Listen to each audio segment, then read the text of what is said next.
want to hear a real big roar for the Central Junior High.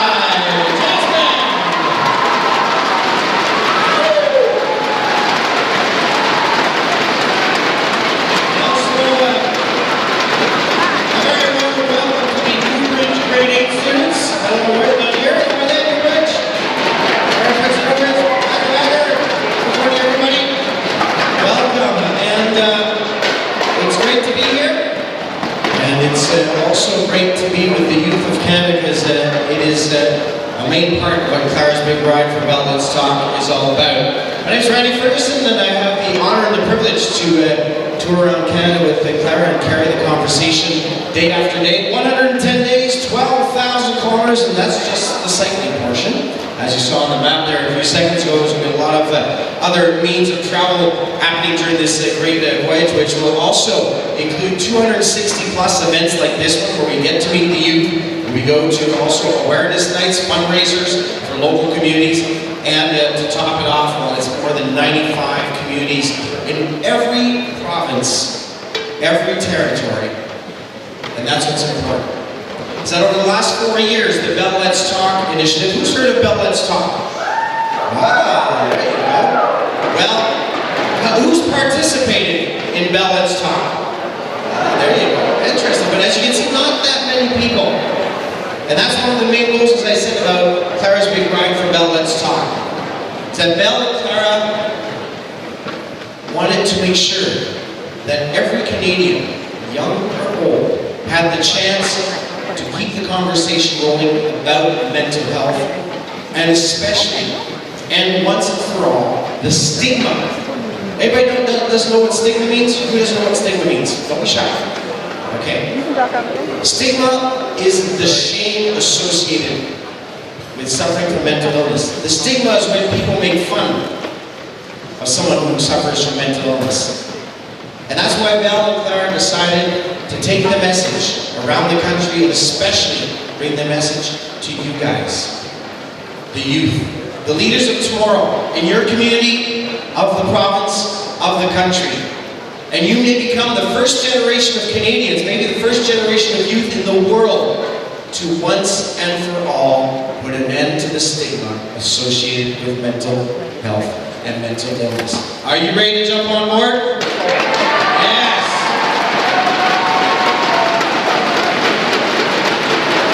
Okay. We don't have a lot of rules. We don't have a lot of rules in our school meetings here. We do have two. They're very easy ones to understand. First and foremost, the thunder sticks will go on the ground, please.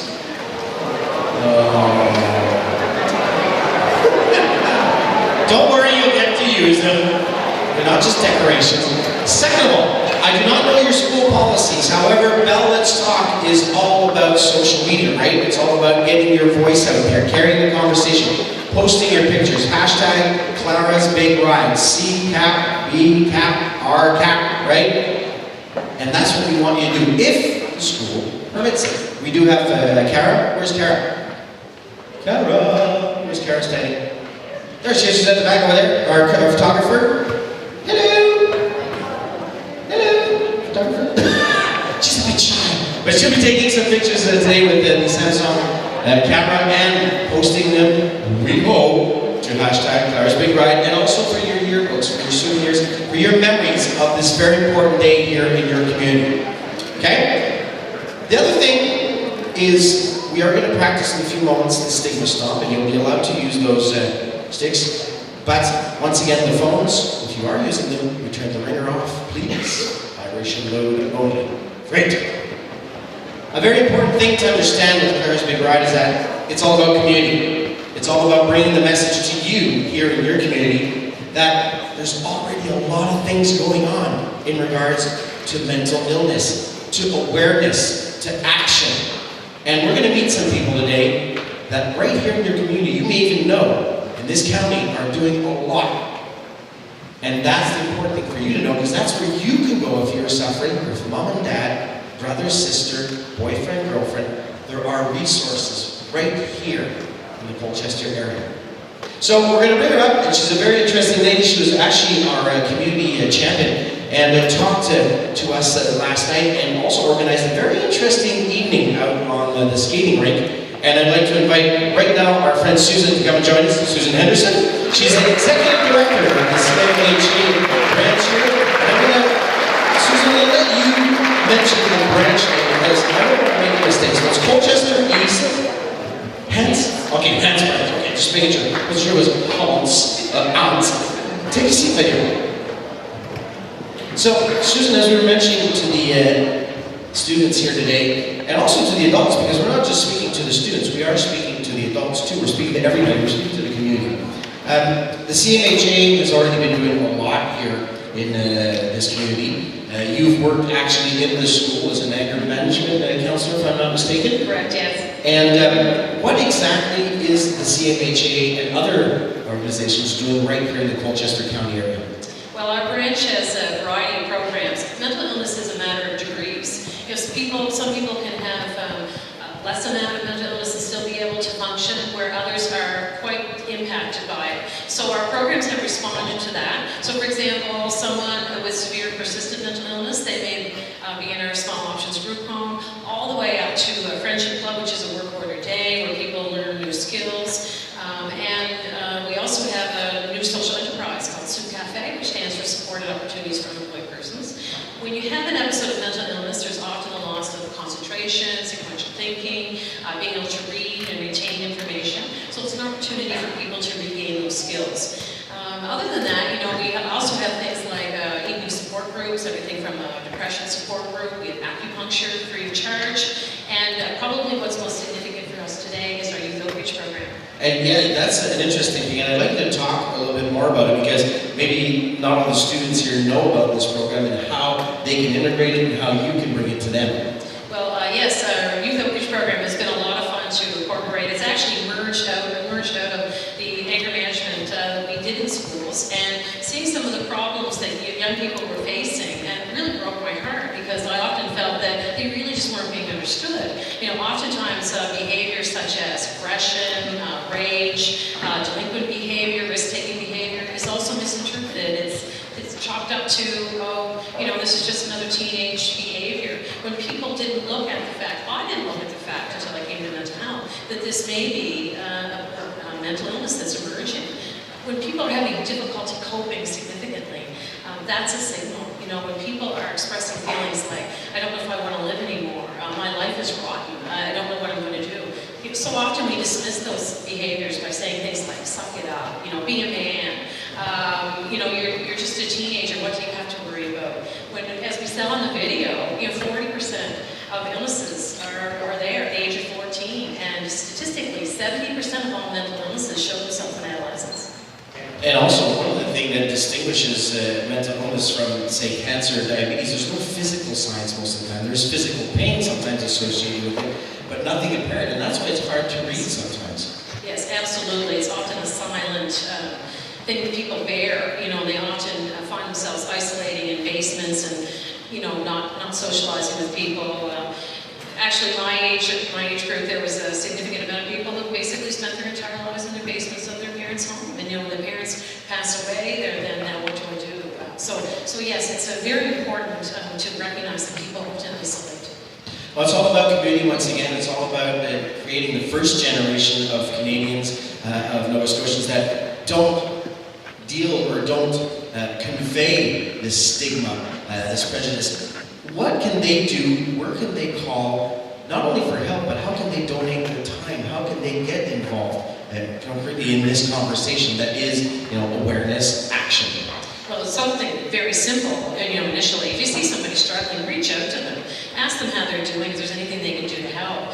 So often, actually it was interesting, our United Way of Colchester did a survey here at our local high school, and one of the very things, the very top thing that youth today worry about in this community is loneliness. And it just blew us away because, you know, in the day of social media and computers, you think people are connected. Obviously they're not. They're not connected in a meaningful way. So it's very important that we do that we reach out and just say, how are you doing? And we mean that genuinely. The other things that we can do, of course, are we can look at the kids' call the kids' health phone. Your school administration, I know personally, is wonderful here. They're very open and very supportive of young people. The school board itself has been working hard on Stand Up for Bullying on the website. There's a number of resources. And actually, they're even moving towards a restorative approach in schools here, which is wonderful because we're talking about not isolation again and exclusion and shaming. We're talking about pulling people in and saying, what can we do to help? Obviously, this is not your typical behavior in a way that we want to behave. So what can we do to support you? Yeah, a lot of people are wearing the pink and blue, stand up and speak out, the rap, which is fantastic, and I don't know if you are all familiar with it, but I find that, instead of talking about the negative side of things, we're talking about the positive side of things, and speaking and keep the conversation going. Susan, thank you very much for coming out this morning, and thank you again for a great event last night. It was my pleasure. Stay with us. Stay with us. Susan, one of the very important things in life, and you guys are at a point in your young lives where you're starting to understand the importance, and we hear a lot about, obesity in youth and all that. A healthy mind, a healthy body, a healthy soul, they go together. And one of our partners, Canadian Tire, as you know, Canadian Tire is present in almost every community in Canada. They've always been very involved in youth health and fitness with the Jumpstart program, the Active for Life program, where they promote 1 hour of sports prior to school, during school, and after school.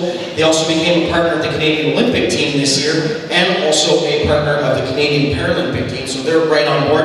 And I'd like to invite up here Serena Marchesi, grade 8 student. Is Serena here? And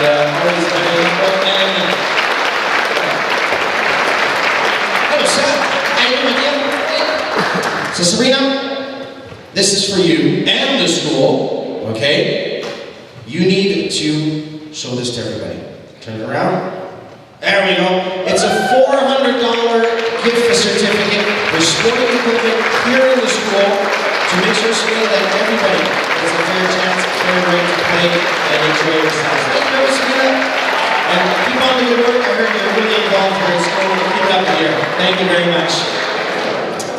Okay, Serena, you will get a check because that one's a bit big to take to the Canadian Tire store. Okay, you want to use those thunder sticks? Everybody stand up.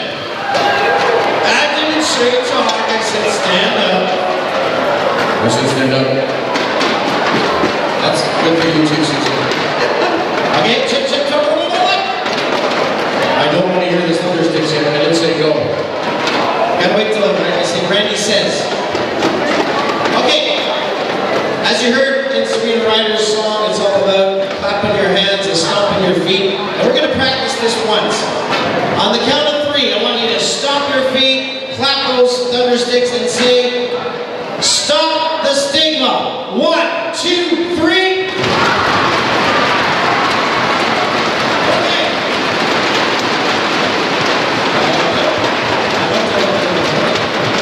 Good job, good job.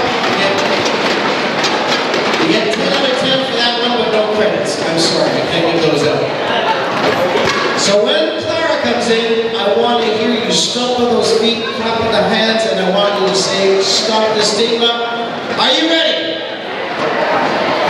Yes.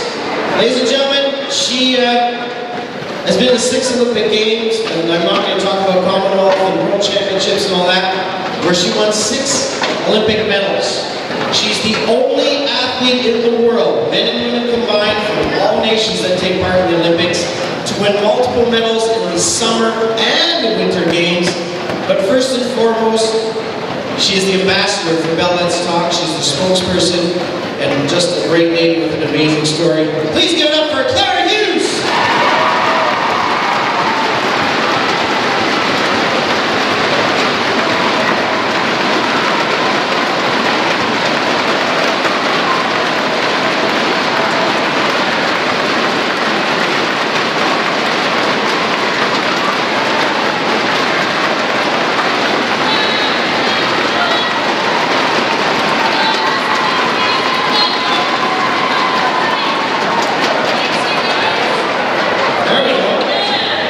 Standing ovation. To the right place, in the right province, in the right town, in the right school. Yeah!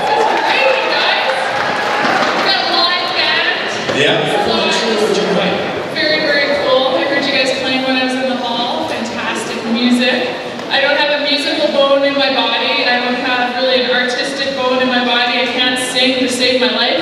But I was pretty good at a few sports, so I think I did okay. But I really appreciate talent, and thanks you guys for sharing your talent today. It's awesome.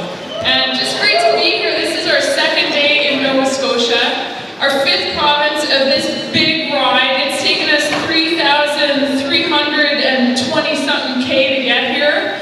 We've ridden through snow, I'm sure you've seen snow and rain and sleet and sometimes hail and incredible gale force winds that have blown us off the roads at times.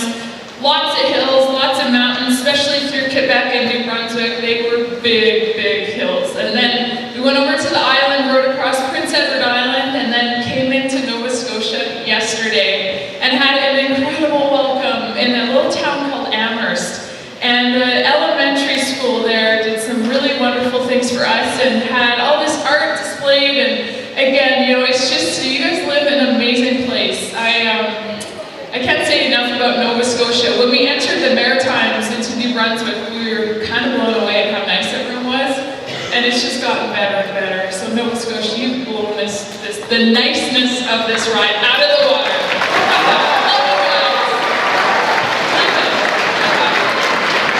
Well, it's good to be in this area of Colchester Junior, and it's actually funny because my mother's side, my mother was born here, my grandmother, my great-grandmother, my grandmother. Lauren was with us also from Bell, his family's from here, and Ty. So we have a lot of connections to this neck of the woods, and they are very welcoming people, so thank you for welcoming us. Clara, get down to business here. We're talking to the youth. It was one of the main objectives by going on Clara's big ride for Bell Let's Talk. There was a certain portion of the Canadian population that wasn't necessarily joining the conversation because of the age difference and all that. But the youth is a very important time, a lot of pressure from your peers and all that. And it wasn't an easy time for you growing up. Yeah, you know, when I look at all of you today and I just see, first of all, I see all the pink shirts and the random acts of pinkness, is that what it's called? It's an amazing program. I didn't do anything like that when I was your age. Seriously, it is fantastic to see young Canadians taking action and standing up for something that is going to help other people, help their classmates, help their town, and make it a better place. But when I was your age, and it's easy to look at me coming in with, I actually brought a bag of Olympic medals here to share with you guys today as a tangible proof that I actually did those things. Because after I share with you what I was like when I was your age, you might be like, I don't know if she actually did those things. Because I honestly didn't have a lot of direction when I was your age. And I grew up in a really difficult family environment with a father who had a major substance abuse issue and a very volatile environment at home. And my parents split up when I was 9 years old, and it was really tough on me and my older sister. After my dad left our house, we started getting into a lot of trouble, and by the time I was 13 years old, started doing a lot of bad things to not just myself, but to my environment, my school environment. I was not a role model that anyone should have looked up to. I was doing things like smoking a lot and doing a lot of drugs and drinking a lot by the time I was 13 years old, because I really didn't have any direction. I had such an emptiness inside from the trauma of growing up in a difficult family environment and really having no discipline at home and no teachers except for my art teacher that really noticed enough to care and to steer me in the right direction, and if they tried to, I just wouldn't listen. So by the time I was 16 years old, I actually wasn't going to school anymore, and something changed for me, and something big changed in my life. And I can say to you today that it actually saved my life, and that something was sport. I grew up playing community level sport. My parents didn't drive when I grew up, so I couldn't go and, do something like Olympic speed skating because it was on the other side of town. I didn't have access to that, and my family wasn't involved in that. We never talked about the Olympics at home. It just wasn't a subject matter. But I played ringette, I played hockey, I played all the community sports and got rides with friends' parents and coaches and volunteers, basically, to go to practice. And even the whole time I was getting in trouble, I still did sport. And I was pretty good at most of the sports I did, except gymnastics. I was way too big for gymnastics, but I still did it, and I had fun. And when I was 16, what happened was, I was actually flipping through the channels on TV, thinking about what I was going to do that night, what party I was going to go to, what what trouble I was going to get into with friends. And I came across the Olympics from Calgary, and I saw speed skating for the first time. I saw a guy named Gaetan Boucher, who you might read about in your history books now. He was an incredible speed skater. He won 4 Olympic medals in 2 different games, 2 of them gold, 2 of them bronze, and he was this amazing champion who the commentators said had no chance to win that day. It was his last Olympic race for Canada, in Canada at home, and they just said he was lucky to have a chance to skate at home one last time. But when I watched Gaetan, something happened inside of me because I saw him transforming from just kind of this smaller athlete compared to the Russians and East Germans, these huge guys with huge bulging legs and their skin suits. And Gaetan was smaller than everyone, but he had our maple leaf on his side. It was a gray skin suit with the red and the white and the big maple leaf right here. And I remember seeing him go to the starting line, and he just became, it was like he became larger than life. And he had this fire in his eyes. And I was just like, man, this guy's gonna do something. And I was really just kind of hypnotized by the rhythm of the speed skating, the sides and the side and the corners, and there were these big muscular athletes that just made it look so easy and beautiful. So when I watched Gaetan, he actually went out on world record pace. And he was, you had the commentators backpedaling saying, oh, maybe we underestimated him, he's gonna win another gold medal. And his dad was in the audience crying, the whole crowd was standing up because he was in Canada. And everyone was like, this is gonna be the gold medal for Canada in these games.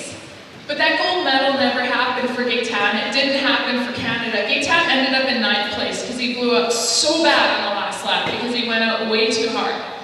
But Gaetan trying that day changed my life. I connected to somebody who cared so much about something that he was willing to hurt himself so much that he almost collapsed.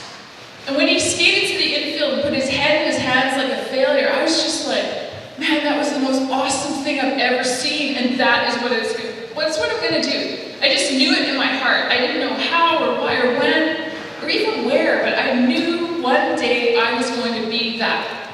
But I had to change things to try to even make the provincial team, to make the club team. I had to go back to school. When I started training, I started feeling the effect of all the toxic things I was putting in my body. I got off of smoking and drinking and drugs, and all of a sudden transformed into being an athlete. And being a good student. I wasn't a great student, but I was a good student, and I was good enough to have the privilege of earning a spot, not just athletically, but the time away from school to travel to competition. And I can honestly say, like I said a couple minutes ago, that it saved my life because I have friends who never got off that path. I have a sister who still struggles deeply with manic depression, who struggles deeply with substance abuse. I have examples all around me of where my life could have gone. And in saying this to you guys, I'm not saying that, watch the Olympics and go be an Olympian. This is not for everyone. But there are things to connect to as young people. There's music, there's arts, there's dance, there's writing. There's just activation, being involved in your community, making something happen, having an impact in some way. It is so satisfying to see what you can do when you try to do something, and especially when you make a difference for others. Yeah, very well said, Clara. And talking about one's passion, you found solace through sports. You actually went to the Olympic Games for the first time, not in long track speed skating, because somebody saw potential in you as a cyclist, and you actually went to the 96 Games in Atlanta and came back with 2 bronze medals, but it didn't fill that void, that hurt, that pain that you had as a child. Yeah, Randy, I actually thought that if I went and did the ultimate, like won Olympic medals, that those feelings that I still have inside of me from growing up, those feelings that kind of really put me on the delinquent path because I just had that emptiness and I felt that guilt that I wasn't able to fix a family environment. So I found it on the streets with my friends. I found a sense of satisfaction that never filled that void inside. So when I started doing sport, I trained harder than anyone I knew. I trained myself into the ground. I was riding 23,000 kilometers a year as a 19-year-old in 11 months. Think about that. Think about how far that is. That's double the amount of this ride that we're doing. Only I was going hard every single day because I thought the harder I trained, the better I was, the more I won, it would make me somebody. and it would make me feel good about myself inside. So when I went to my first Olympics in Atlanta, I came back with 2 bronze medals, and I thought it was going to fix everything. I thought, finally I can feel good about something, and not feel so bad that my sister is sick and my dad's still sick, and my parents split up, and I just feel like nothing, even when I win. And when I came home with these medals, these 2 medals that I brought here today, you guys, these are 2 Olympic bronze medals. Nobody else has these medals. There's only 1 of each that exists, and I won them in Atlanta. 11 days apart. First medal for Canada, last medal for Canada in those games. Everybody knew my name when I came home. People were like, I saw you, I was doing this when I saw you riding up that hill. I saw this guy running with the Canadian flag. Everybody knew me all of a sudden. And I just wanted to hide because I felt like nothing.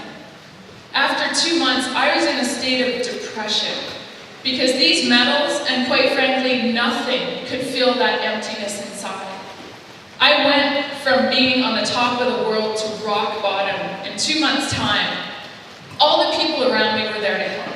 I had counselors, I had doctors, I had coaches, I had teammates and friends reaching out.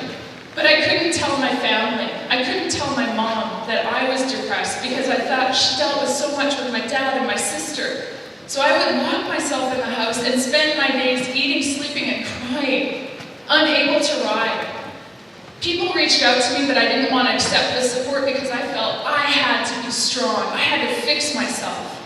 And I lost 2 years of my athletic life, 2 years of my life to depression because I was too stubborn to realize I couldn't do it alone. And when I finally accepted help was when I was able to come back, and not only come back and thrive in the sport of cycling with a new coach, with a new way of thinking and training, of moderation, and realizing that sometimes less is more. And I didn't have to win everything to be something inside. I just had to keep working on myself and have people help me do that work. Not only came back to the bike, but came back to the ice. Came back to speed skating at 27 years old and represented Canada 3 times. 4 Olympic medals, and then 1 more Games in London, where I finished with a broken back. I crashed 2.5 months before those games, broke my back, and finished in 5th place at the Olympics. All of that is somebody who lives with a form of mental illness, who lives and manages and copes with depression. All of that. And so I hope by bringing these medals here today and showing you and sharing my story, more importantly, is telling you that people can do amazing things.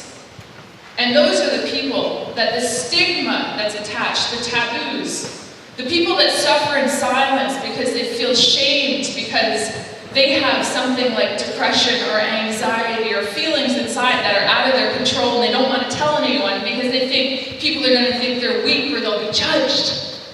I'm one of those people, and I've done these things, and I'm riding around Canada right now.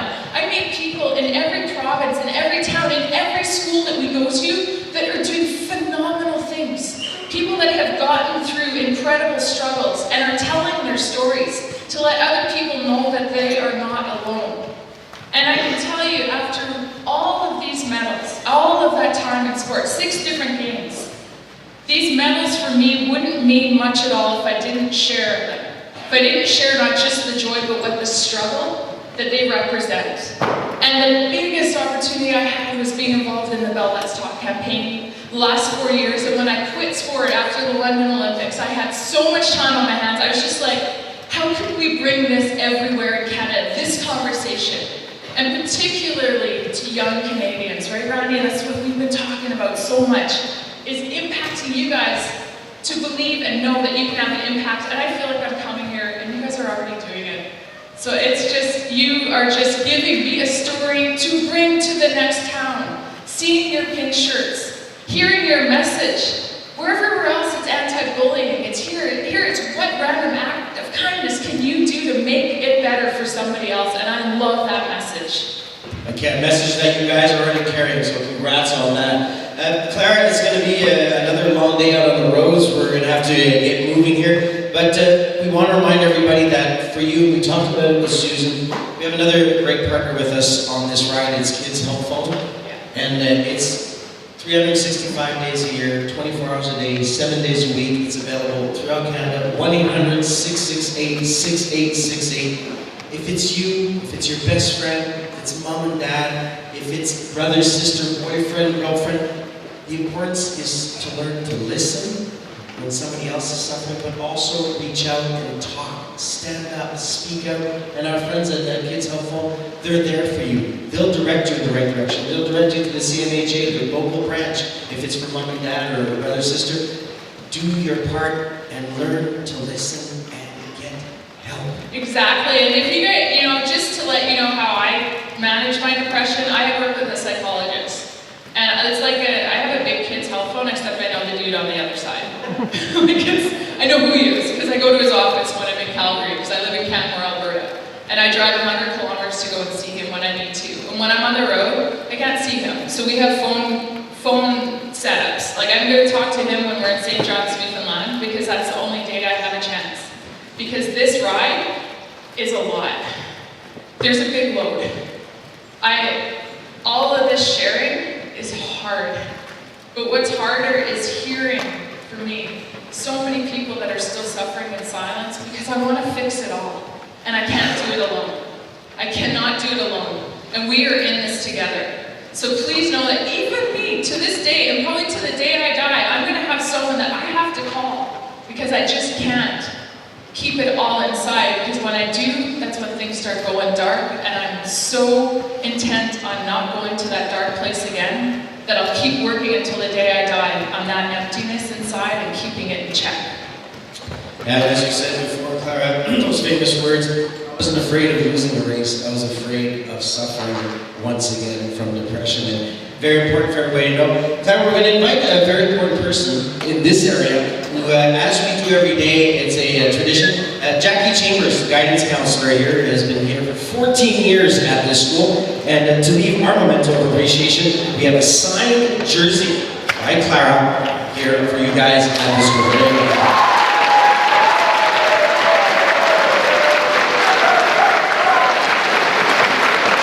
And Jackie also has a little memento for Clara, taking that with her on the ride. There we go. Yeah.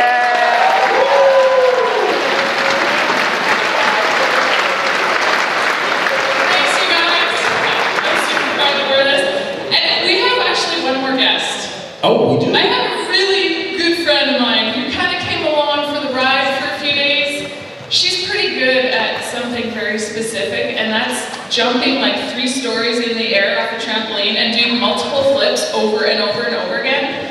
We had 1 gold medal as a nation in the London 2012 Olympic Games. 1 gold medal, and it came from this girl, my friend, Miss Rosie.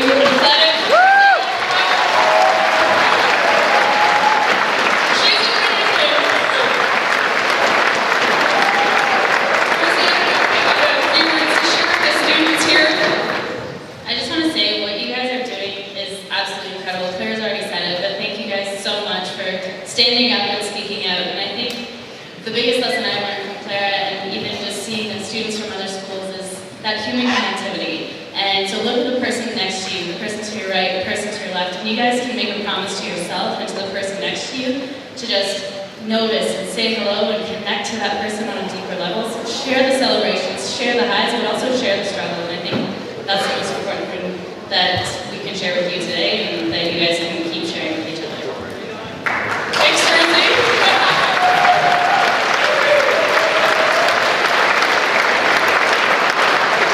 I just have a couple of words to say.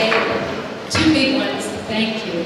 Thank you for making us a part of this. As Randy said, I've been here for 14 years, and CCJ just is the world's best kept secret. They have the best kids here, and they're very respectful and loving toward one another, and we're just so happy that you're here to lead us in that. Oh, we feel it, we feel it, we see it, but we feel it.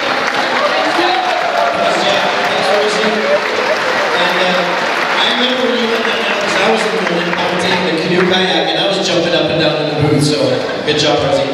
Clara, another tradition we have, maybe Rosie can hold the microphone for you, is to sign the Blue Bike. The Blue Bike Program Initiative is an initiative that's very important because it's part of the legacy. This bike will live in the hallways of the school for a while in front of the big bear there. It's to remind you that somewhere someone is unfortunately still suffering in silence because of the stigma. And that's your call to action, is that bike that will live here in the school. We also keep this free chair here every day, because that's a seat that someone out there deserves to be sitting in and talking and conversing. Clara, it's time to go get ready. Are you ready? Are you ready? Well,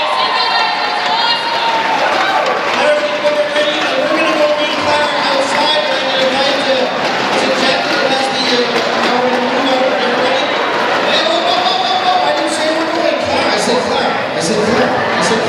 I said Clara. Not everybody. Unless there's 4 or 5 other Claras in the room, then you can make it also. Before we go, guys, a few more seconds for your attention. It's going to take Clara a few more minutes to get dressed with a few different layers today. First and foremost, thank you, Susan, for coming out. Thank you to the CMHA, the local branch.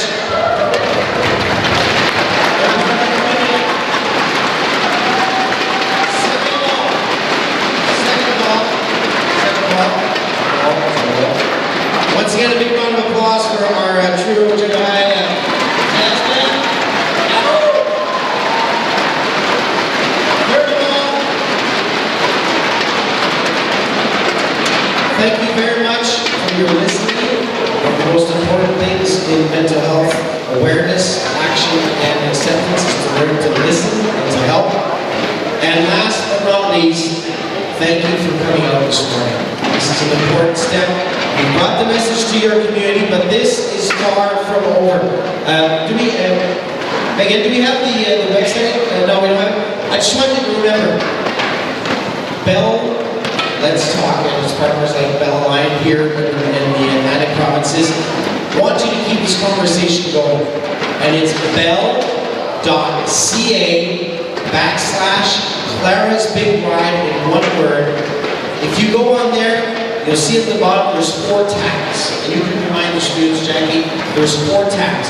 First tab is basically just join the ride, support the ride. You click on there, it just asks you to share on your Facebook or your Twitter account a link. It doesn't ask for your address or phone number, anything like that. Second is join the conversation. It's what we've been doing for 4 years. Hashtag, or how does Jimmy Fallon do it? Hashtag, Clara's Big Ride. Okay, hashtag Clara's Big Ride, Big C, Big B, Big R. Post the pictures. Clara, take some pictures over there. Keep this conversation going. Third tab of 4. Donate funds. What you got to remember is that when you click on those buttons, okay, it will only show based on your location the local community organization. So you're donating into your community, not to Bell, not to anybody else, to your community. Susan. And last but not least, there's another 4th button, and that's challenge your friends, challenge your teachers, your coaches, and also join a little group where you can raise funds and we'll be donating once again back to these guys. So what's the address? Yeah, you got the gist of it.